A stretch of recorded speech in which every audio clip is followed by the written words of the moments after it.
good afternoon, everybody. So we are Pilsen Alliance. My name is Rosa Esquivel, and today I have a special guest, our director of Pilsen Alliance, Byron Sikchu. How are you, Byron? Good, thank you, Rosa. So first, I want to because we have the Thanksgiving holiday, and we wanna. I just wanted to ask you, what are you thankful for? What are you gonna be thankful for tomorrow? Well, thankful for all the great people around me, around the community. Thank you for having the persons like you who are promoting these spaces and bringing people together. So grateful of all the blessings around in my life, I guess. Yeah, I also want to share with you that I'm thankful for our community, our Pilsen community. I'm thankful for all the people that supports Pilsen Alliance, and I'm thankful for my family and my friends, and well, for everything that we are working on and all the campaigns that we are doing at Pilsen Alliance. So today we're going to talk about a special campaign, which is the bill HB 2430. It's called Lift the Ban. And so basically, what is this bill about? The Lift the Ban, the bill HB 2430 has to do with lifting the ban on rent control in the state of Illinois. Right now, the law, the legislation in Illinois prohibits any kind of rent regulation, rent control anywhere and everywhere.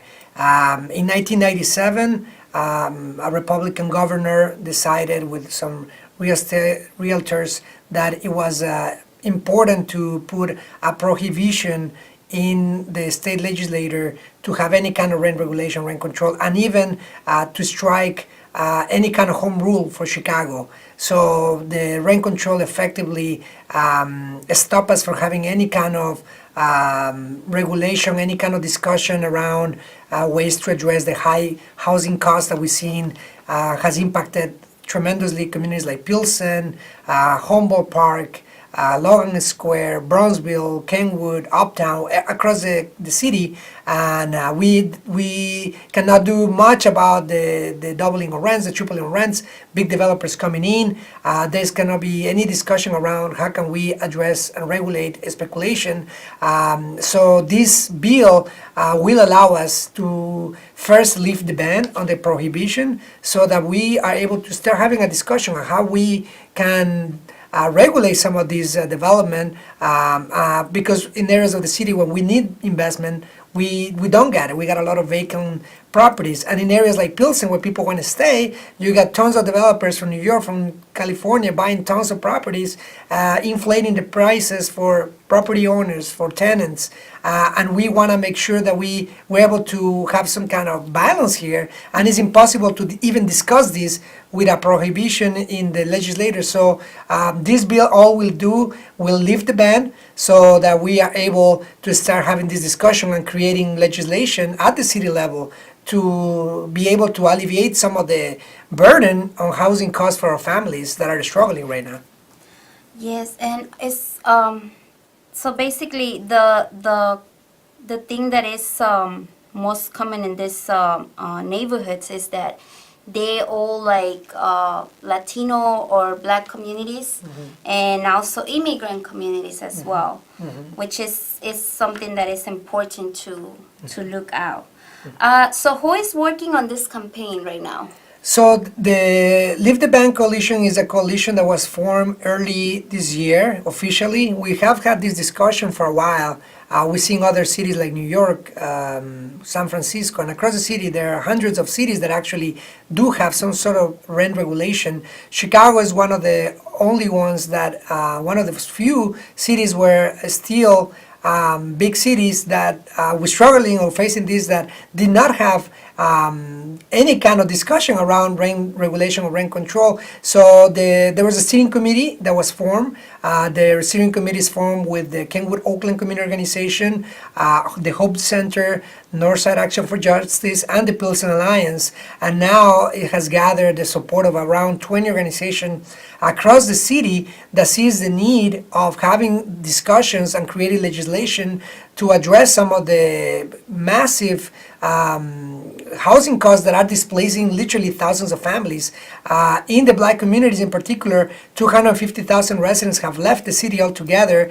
A lot of immigrant families in Pilsen have left the community, 10,000 in the last 10 years, 5,000 evicted.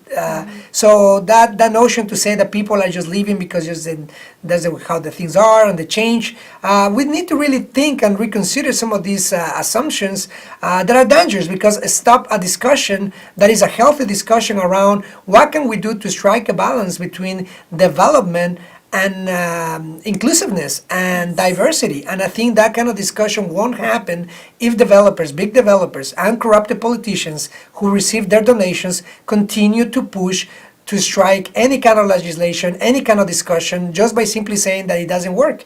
We see in other cities that are struggling, but we see how homeowners benefit by keeping their rents affordable and get tax benefits. How the not only the tenants but the landlords can benefit by good legislation, but they can continue to pitch landlords and homeowners against tenants just for the big developers to come in, pay off their way into communities and get all the tax benefits, all the tax breaks. So this kind of system, this kind of corrupted, crooked system needs to be addressed, and I think being able to lift the ban is going to be able to help us start a discussion that is drastically impacting, like you said, the most vulnerable communities, the poor communities that are mainly in the Black and brown neighborhoods. So I think that this discussion is important. We see this coalition being formed, and we are optimistic. Now there's a referendum across the city where we are asking communities if that's something that the community needs, and we see a very, very positive response. Okay.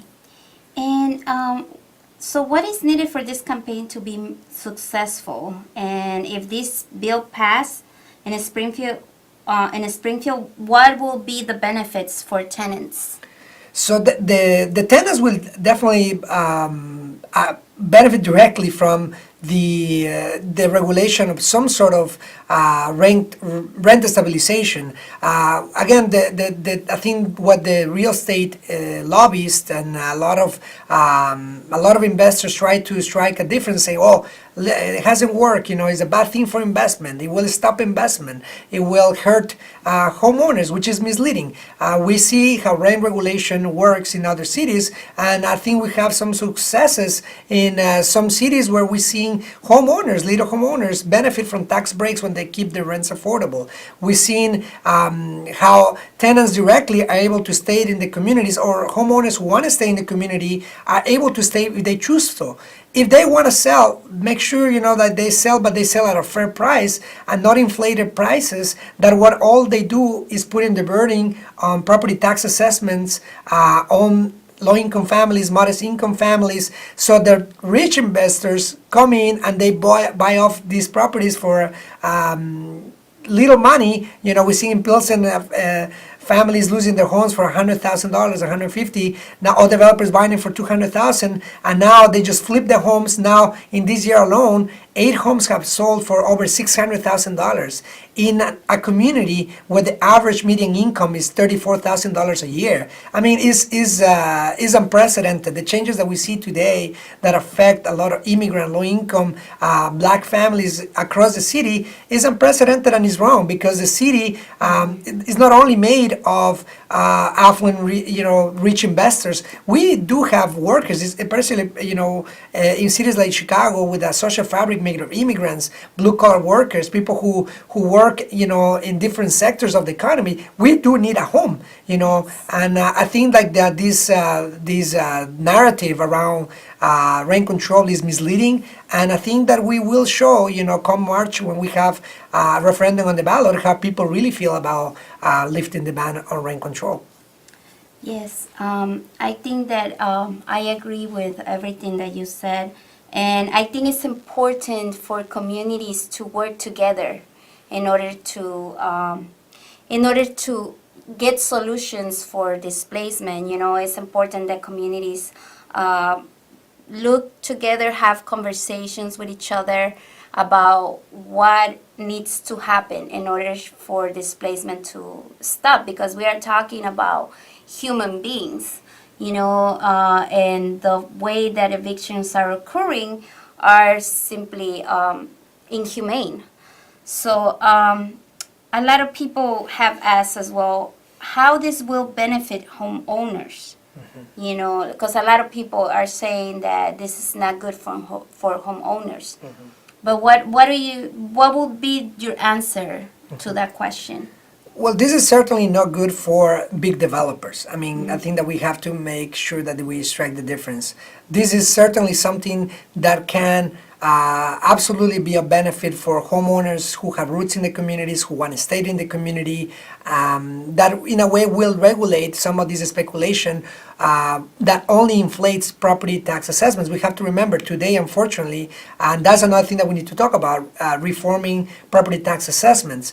Today, right now, if someone comes in, buys property, flips it around, and then sells it for $500,000, it directly affects everybody in the same block in that community, because tax assessments are based on trends, are based on sales trends, and then it's going to be translated on a likely much higher property tax assessment that affects mainly homeowners that are already struggling to keep up with the already high property taxes. Like just months ago, the city already made effectively their increases on property tax assessments.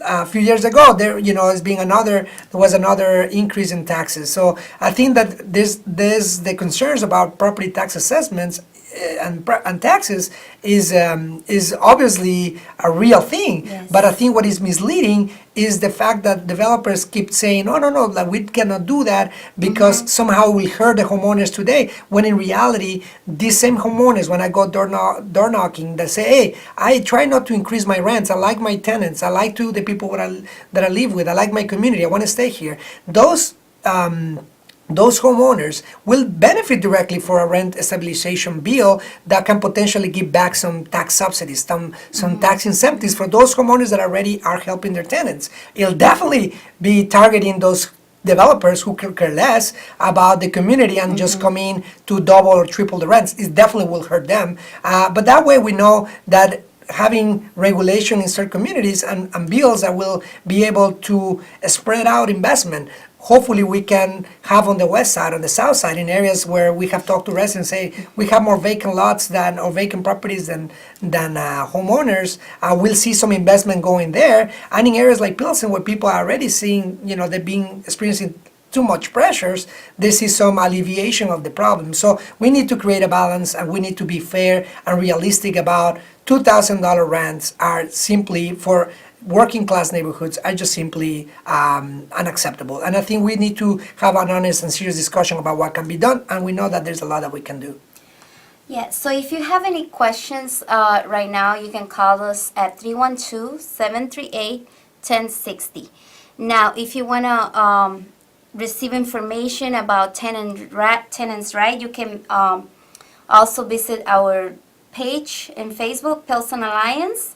And also, you can visit us at our office, which is 1744 West 18th Street. And let's see.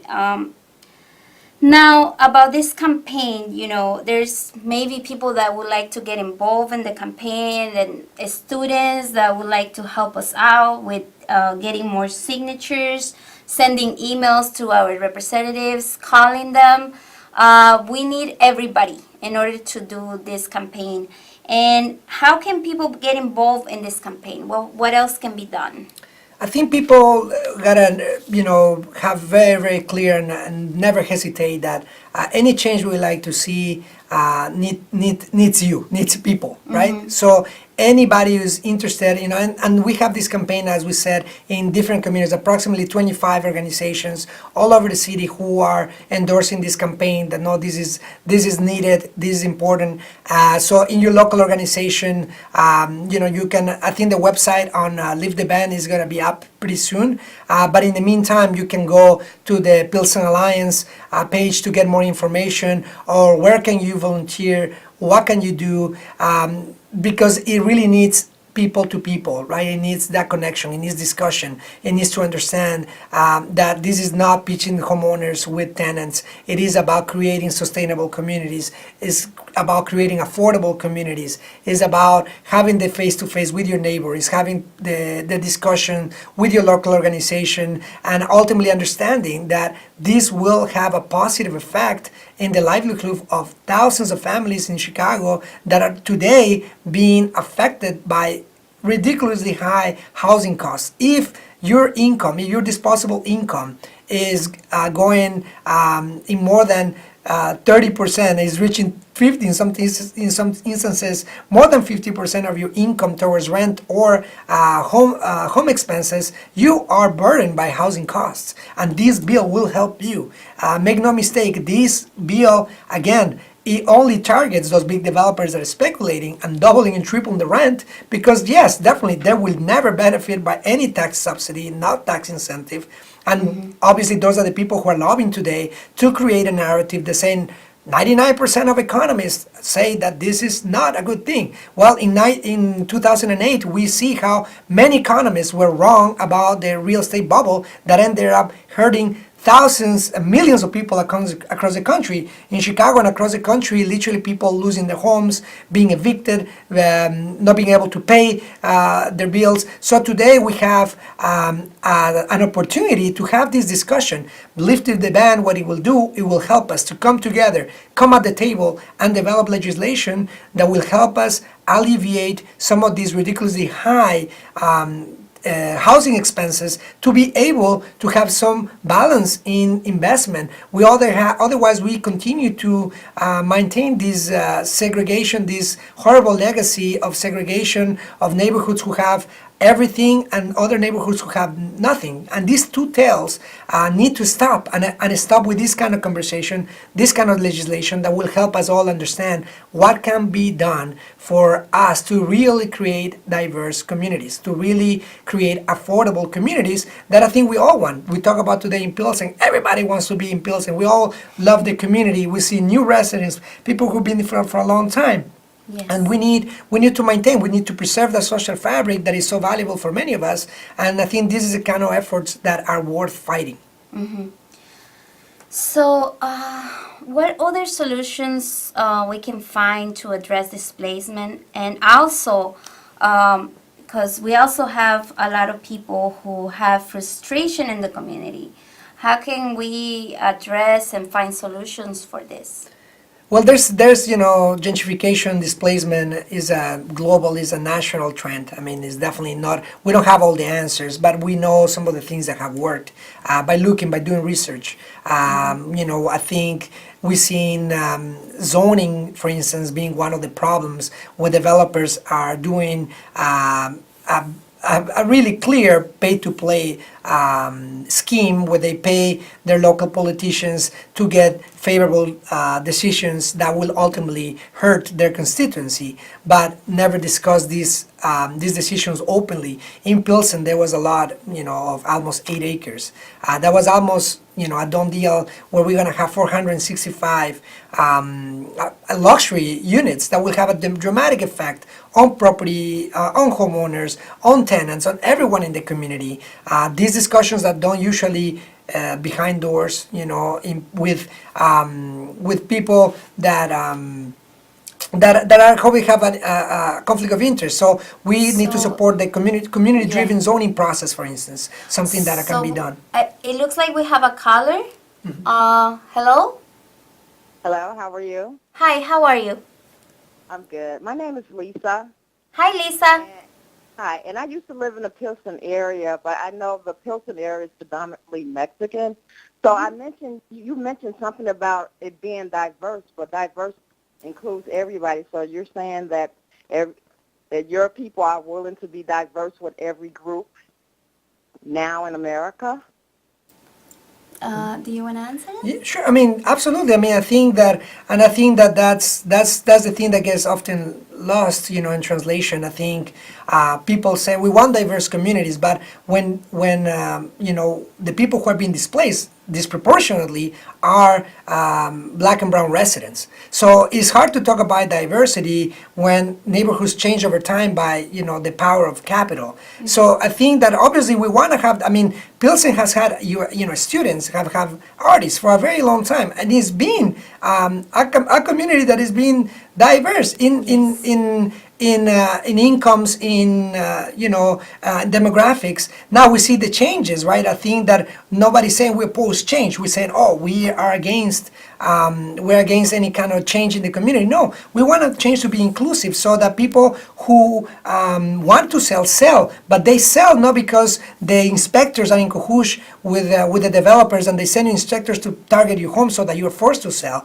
or that you are not or a developer just bought this gigantic building and evicts everybody without any consideration even of the law. We see many cases where the legal evictions happening, people changing locks, throwing out clothing because there's a lot of immigrant families that do not know that their rights to protect tenants. So I think that kind of change, I think, is a change that is not the free market. We should be honest about that. It's not about building diversity. It's about creating more segregated communities, because if these changes continue, we have to be honest, it will not include low-income residents. It will not include, which are disproportionately and in our society today, black and brown communities. So we want to change this vicious cycle of poverty by having these discussions, by creating diverse and inclusive communities. We, in fact, are talking about how even new business coming in the community, how can they contribute? How can we have a healthy and honest and real relationship with current residents? And of course, I think like in the Pilsen Alliance, we have talked about affordability for everyone. We're not talking about affordability for for a certain demographic, certain people. We are door knocking in Kenwood, Oakland. We're door knocking in Humboldt Park. We're going in different parts of the city where we see the harsh effects of displacement and disproportionately affects, and we repeat, black residents, 250,000 black residents being living without options in the city. That's unacceptable. Immigrant communities now in Pilsen, people living all together the city, Cicero, Berwyn, Juliet, all together outside the state. These are things that we can change. I mean, and we're about. I mean, and we talk about our society talking about freedom, the freedom to decide where you want to live. Because I think I might have upset you a little bit. I am African American. I totally agree with your people staying in Pilsen, because this has happened to our neighborhoods all over.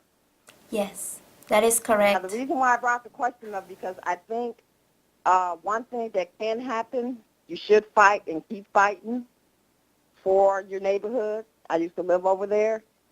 Most people some people was nice to me. Some people did not like me because I was African American. That doesn't really bother me. I don't really care. So but there's got to be a time where this needs to change. yeah, Lisa. But I'm sorry to cut you down, but we have to wrap up already. Thank you so much for your question, Lisa. Okay. Have a nice evening. Put that out there. Happy Thanksgiving. So we would like to invite you, everybody, to our event. Okay, so we're going to have this event on, which is a fundraising December 15. Everybody is invited, and we hope to see you there. And just come and have fun with us, and enjoy with music and food, and just create community. And happy Thanksgiving, everybody. Thank you so much, Byron. Thank you, Rosa.